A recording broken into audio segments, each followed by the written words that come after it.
When we were given the challenge of building Disney's Animal Kingdom many, many years ago, we came face to face with these big, big problems that forced us to consider this rather deeply. One of them was the subject animals itself. And if you think about a theme park, we have a business, we do theme parks. And you think about what makes a theme park work and how it works and all that predictability and all that pristine design and all that sort of fantasy. And then you take animals and you slide it into that diagram. There's very little connection. Animals are very real. They live, they die, they mate, they have flies flying around their head. They are not fantasy. Animals are unpredictable. They don't do the same thing over and over again. They do different things all the time. They live, they grow, they change. And they bring with them all this baggage of the real world. They relate to economic issues. They relate to social issues. They relate to the realities of these very real countries that they come from. And none of that works with the classic way that we would think about a theme park, about what a theme park is and what a theme park is like. And so we came up against this challenge of how we would ever be able to design a place that would be a place we would design, that would be a place people would go to see animals, that would appear to somehow be a theme park.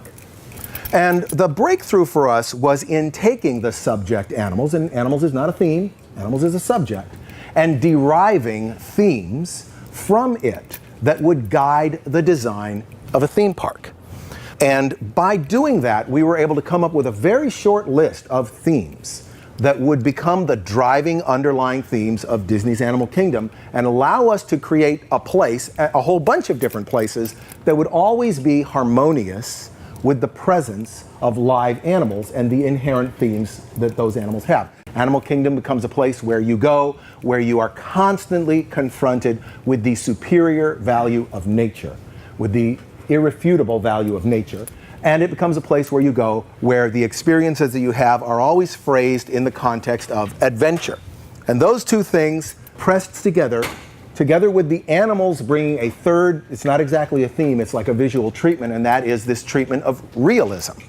So that if you picture an animal and all that is real about an animal, and you picture that animal walking through an environment, that animal could never walk through an environment that contradicted the reality of the animal itself. The environments will appear to be as real as the animals obviously are.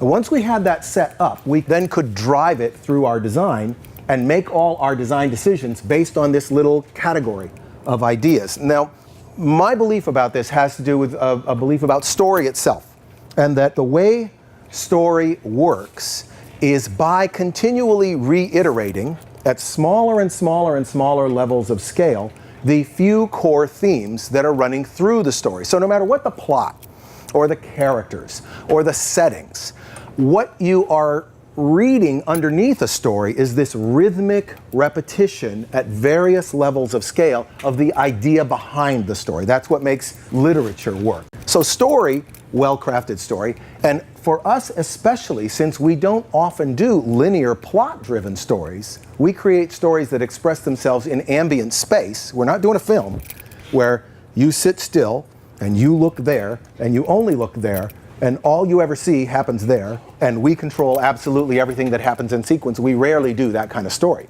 We do stories where you kind of wander around and look at whatever you want, or we put you in a vehicle and you move through a space and you still could kind of look wherever you want.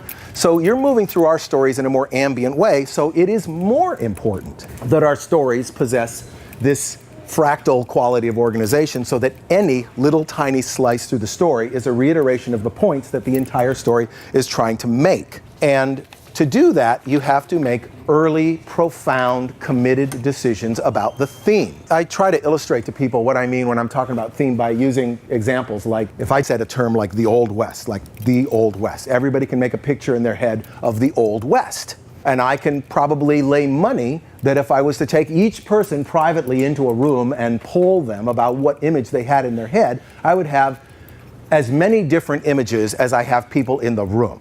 Because the Old West is not a theme.